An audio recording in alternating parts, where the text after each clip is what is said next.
Okay, back in the day, I used to have the axial dingo, and at the time, I didn't know if the issue with the crawler was operator or equipment.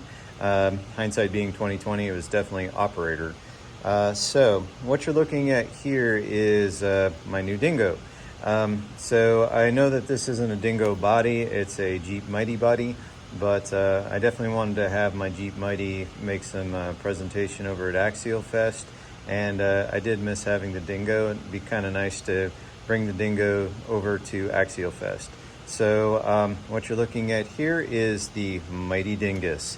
So on this vehicle, what you're looking at is basically every bit of upgrade that I could possibly get into the dingo.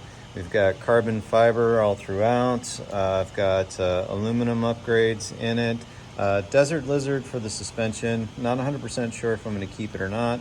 I went ahead and kept the aluminum beadlock idea from my original 4, my UMG 4 and my UMG 6.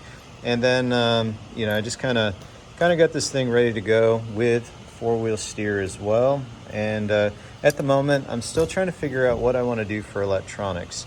I don't know if I'm going to go with a Holmes motor in this, or am I actually going to go brushless? I don't know if I'm going to crawl or if this is just going to be a trail truck. So lots of stuff I'm still trying to figure out. I know I'm going to throw a 515 in there.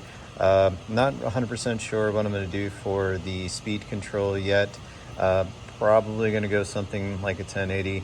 Not sure. Lots of stuff that I still have to figure out in that regard. The one thing that I do know is that the Mighty Dingus is definitely going to Axial Fest.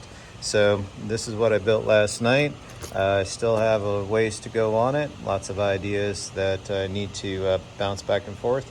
But for right now, the Mighty Dingus is definitely together and proves that it's going to be a fun addition to Axial Fest.